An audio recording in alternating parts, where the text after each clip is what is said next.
I'll be honest with you, cosmic horror got under my skin years ago, and I haven't been able to shake it.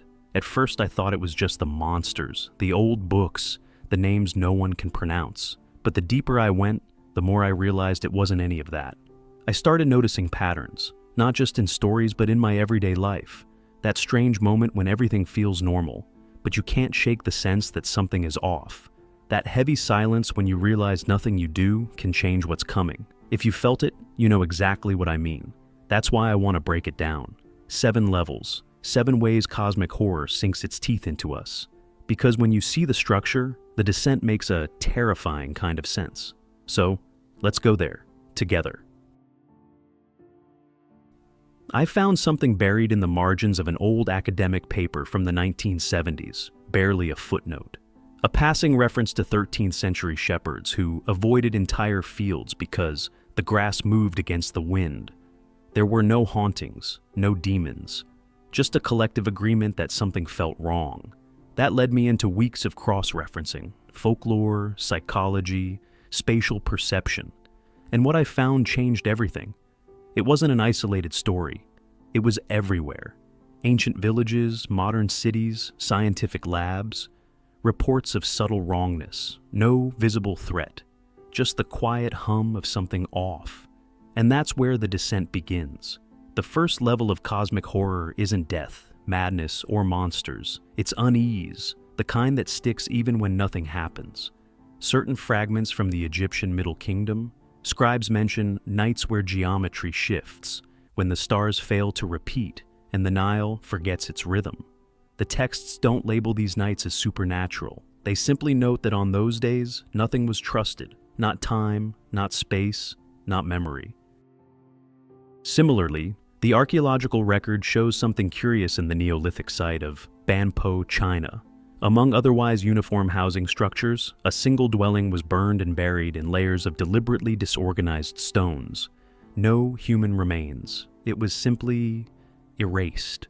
Some scholars suggest it was a place avoided due to sensory discomfort, a site where spatial acoustics or magnetic anomalies may have triggered avoidance behavior long before science could describe them.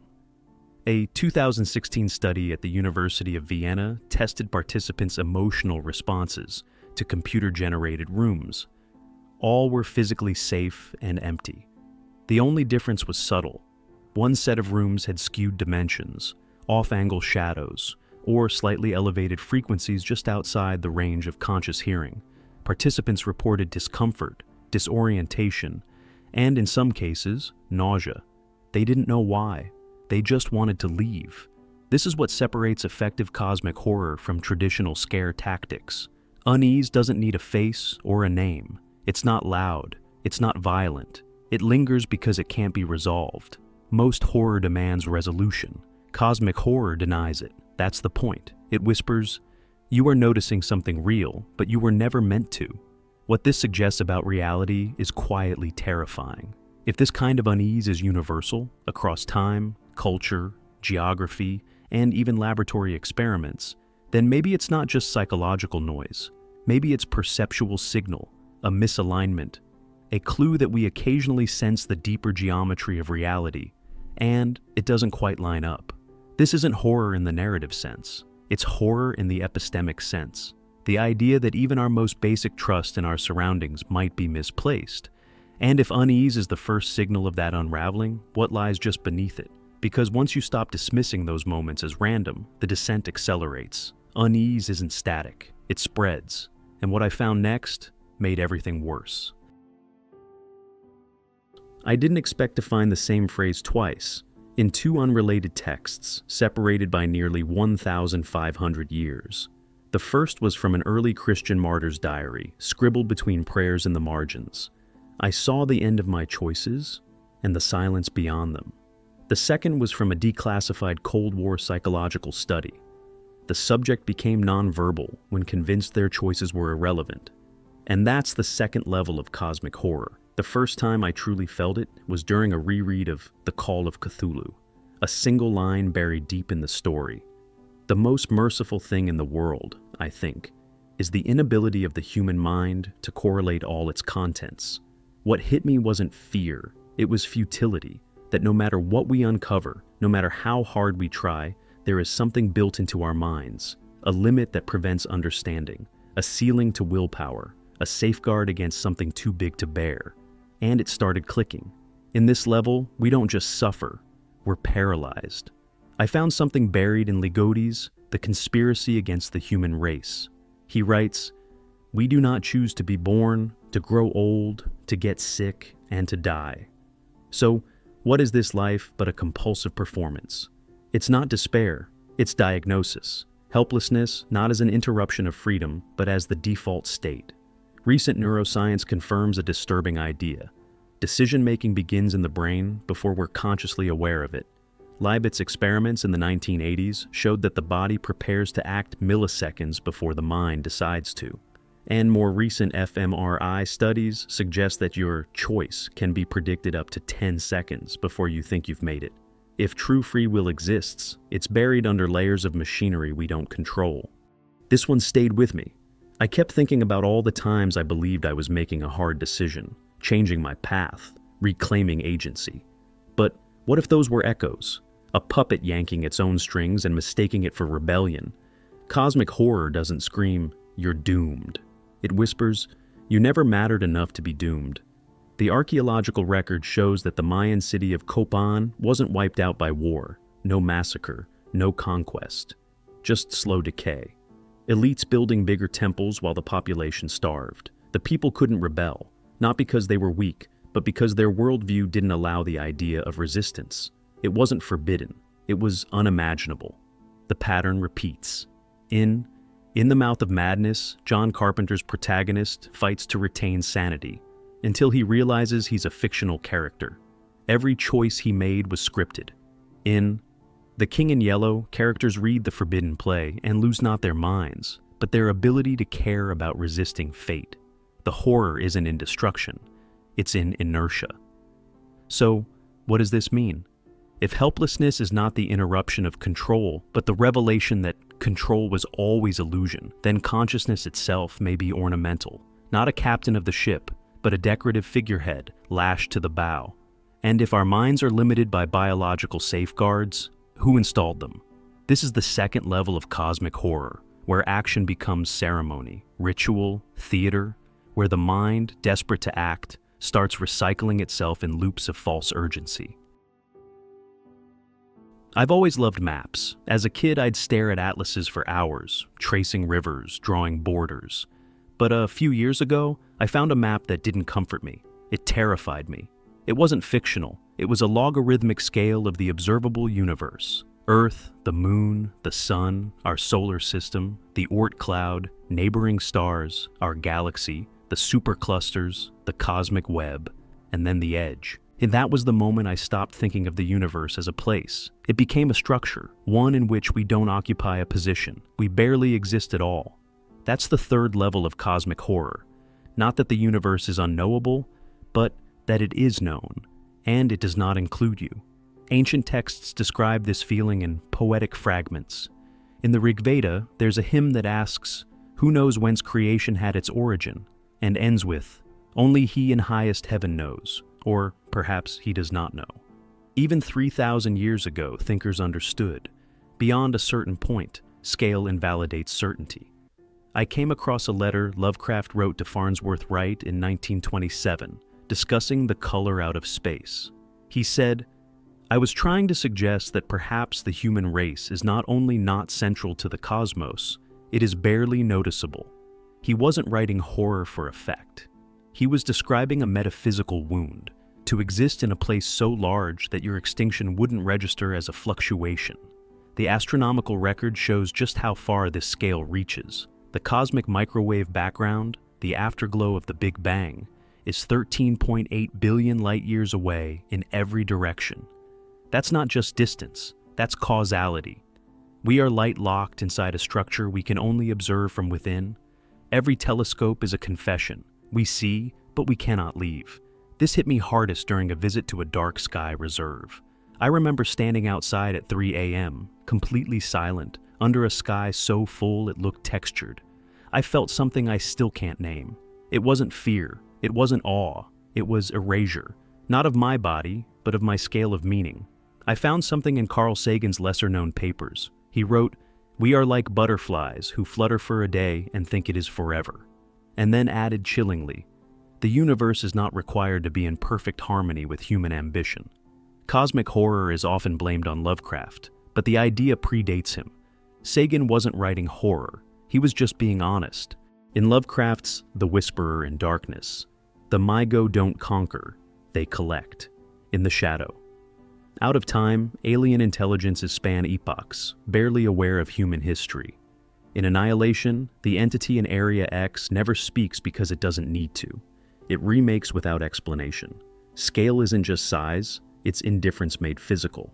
The fear doesn't come from what's hiding in the void. It comes from realizing the void isn't hiding. It's just enormous. And that size doesn't just crush our bodies, it crushes our relevance. The horror is not death. It's being mathematically insignificant. This level doesn't scream, it dwarfs. It unravels every narrative of chosen destiny. And if the universe doesn't notice us, what happens when we finally realize it also doesn't care. That's where the descent leads next, into cosmic indifference, where meaning itself begins to evaporate. The most disturbing story Lovecraft ever wrote, in my opinion, isn't Call of Cthulhu or the Dunwich Horror. It's The Whisperer in Darkness, not because of what happens, but because of how little anything cares. The Mygo, the alien species, don't attack out of hate. They don't want revenge. They don't even seem curious. They simply take what they need and continue their work. The protagonist isn't hunted, he's cataloged. This is level 4. When you realize the universe is not hostile, but something worse. It is not even aware. There is no grand design, no listening intelligence, no moral ledger. Only systems, forces, patterns, and you are outside all of them. I came across a line in Thomas Ligotti's The Conspiracy Against the Human Race that felt like a rupture. There is no mask behind the mask. We are not watched by something greater. We are watched by nothing. Ligotti doesn't argue that meaning has been stolen. He argues it was never there. The horror isn't loss, it's exposure, a peeling away that reveals nothing beneath. The Gnostics described a similar dread thousands of years ago. Not that God had abandoned us, but that the creator of the world was a blind, insane demiurge, a mechanical deity spinning a broken world out of ignorance. That idea, that reality is not evil, just unintelligent, feels eerily close to modern physics. I remember walking through a hospital wing late at night, those long hallways lit in motion, sensor flickers. It wasn't death that felt nearby. It was detachment. Machines buzzing, charts updating, systems regulating life like temperature. No cruelty, no warmth, just protocol. It felt like the universe. Astronomers once believed the cosmos was arranged for us, Earth at the center, stars rotating in divine geometry. But the Copernican shift revealed something horrifying. The celestial spheres weren't singing. They were silent. Newton, for all his faith, opened the floodgates to a clockwork universe, governed by equations, but motivated by nothing. This is where cosmic horror abandons even tragedy. Tragedy requires a fall. Indifference never had a pedestal. That's what separates cosmic horror from myth. Myth ends with sacrifice or justice. Cosmic horror ends with continuation.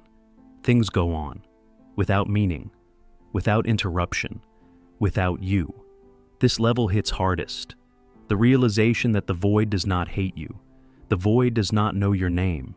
And that is worse than death, because it means life. Yours, mine, ours, never even registered. And if that's true, if reality is truly silent, then knowledge itself becomes the next casualty. Because what happens when learning more only destroys you faster?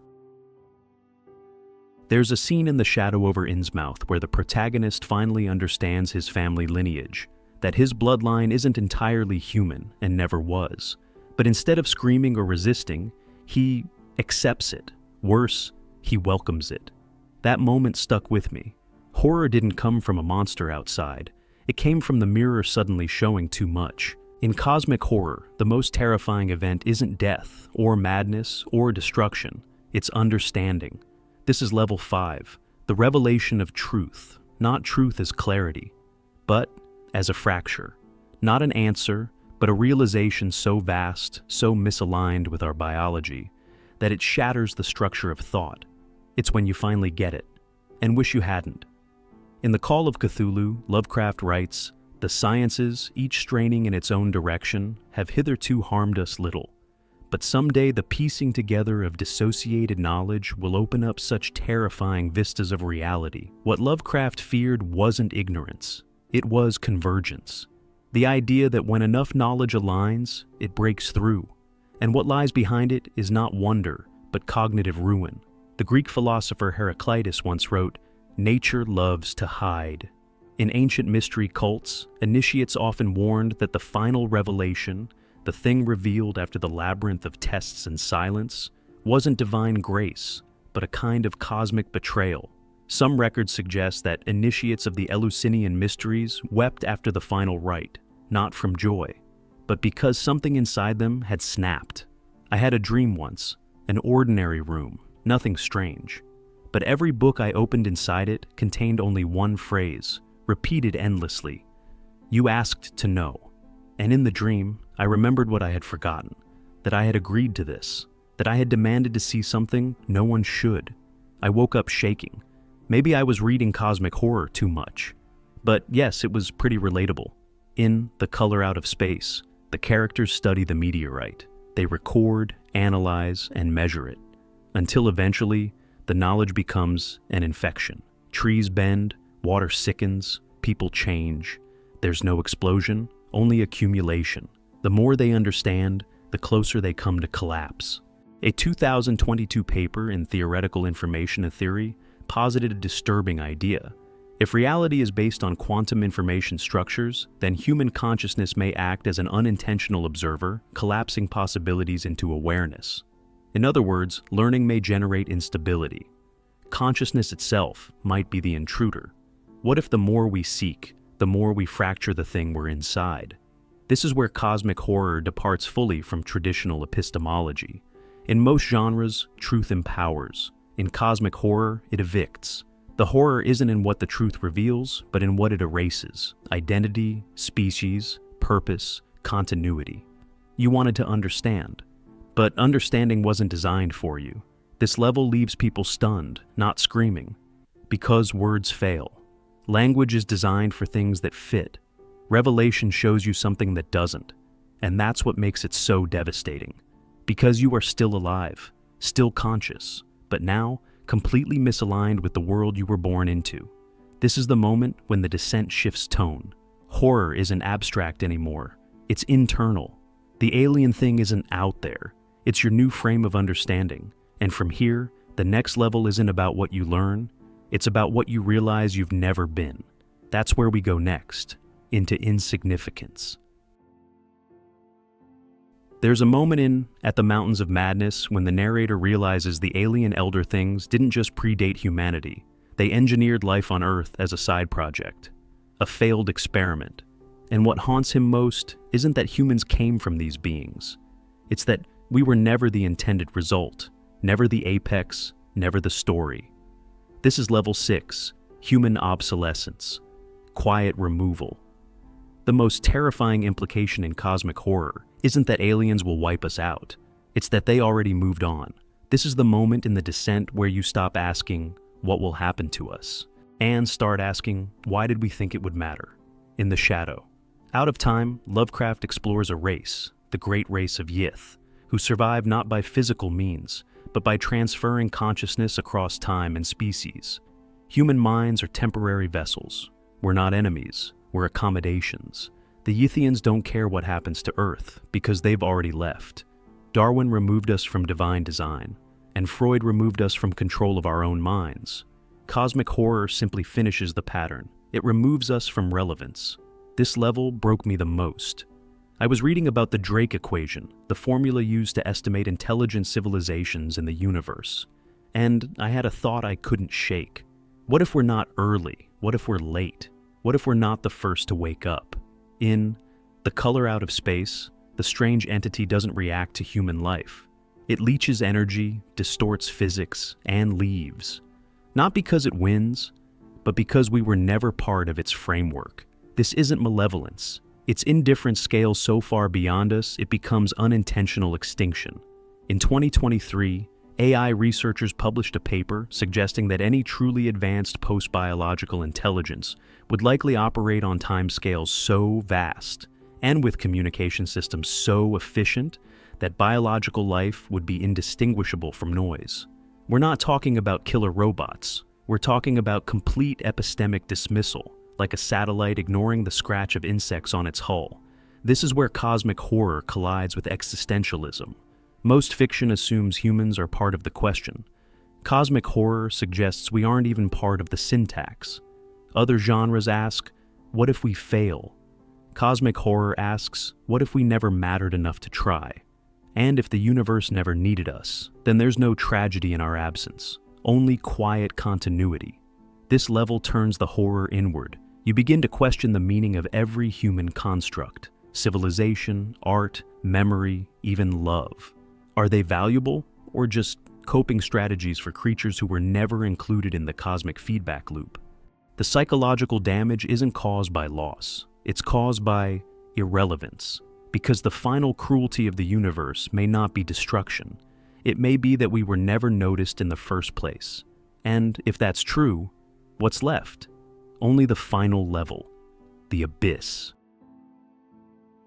There's a point in every cosmic horror story where the details stop mattering, where names dissolve, time bends, and even the narrator, once a rational observer, becomes unreliable. That moment happens at the edge. In the music of Eric Zahn, Lovecraft doesn't describe the thing behind the window. He just shows us someone playing music to keep it away. In Ligodi's The Red Tower, the narrator becomes the place. The final level is not fear, not confusion, not even meaninglessness. It's unreality. This is level 7, the abyss. A place where language collapses, where perception can no longer be trusted, where horror is no longer a story, it's a condition. In certain Buddhist texts, there's a concept called sunyata, emptiness, but not as absence, as the true nature of all things. In one early sutra, a monk asks the Buddha what reality is made of. The answer, not self, not time, not thing. It's not nihilism. It's the erosion of all frameworks. The universe, stripped of illusion, is neither cruel nor kind. It just is not. Lovecraft never fully described his elder gods. He gave us unpronounceable names, geometries that don't align, sensations that contradict. Why? Because the final horror for him was inexpressibility. When he says, it was an angle which was acute, but behaved as if it were obtuse, he's not being cryptic. He's showing us conceptual failure. I once spent several nights reading deeply into non-Euclidean geometry, wormhole theory, quantum decoherence. The more I read, the less solid the world became. There was one line from a theoretical physics paper that undid me completely. Observation is not a passive act. In other words, when we see reality, we're already changing it. I couldn't sleep, not because I was afraid, but because I couldn't be sure what was real anymore. Ligodi's The Last Feast of Harlequin ends not with a scream, but with the narrator erasing his own meaning. In The King in Yellow, the second act of the play causes total identity collapse. In Annihilation, Area X doesn't attack. It absorbs and redefines. In each case, the final horror isn't pain or violence. It's the end of self. Contemporary neuroscience has begun to suggest that the self is not a fixed thing, but a hallucination. The brain models itself into existence using memory, language, prediction, but in trauma, madness, or extreme altered states, those systems fail. Ego dissolution in severe cases of schizophrenia, DMT trips, or sensory deprivation often report the same sensation. I am everything. I am nothing. Through the gates of the Silver Key, Lovecraft's protagonist moves beyond dimensions, beyond species, beyond time, and finally beyond identity. He realizes he is not Randolph Carter, not even a man. He is part of something older, vaster, stranger, but he can't hold it. He can't think it, because there's no I left to hold the thought. This is the final lesson of cosmic horror, that all other horror was simply prelude. The vampire, the ghost, the monster. They at least acknowledged you. The abyss does not. It's not even that it erases you. It makes you an invalid concept. This level doesn't frighten you, it disassembles you. If unease whispered that reality was unstable, if helplessness broke your will, if vastness erased your scale, the abyss deletes the idea of you entirely. What emerges here is no longer a story. It's no longer even horror. It's something worse, something final. And if you've come this far, it means part of you already knew this. That's the real reason cosmic horror lingers. Something inside you recognized it, and it recognized you. Only one thing left to ask. What level are you living at right now?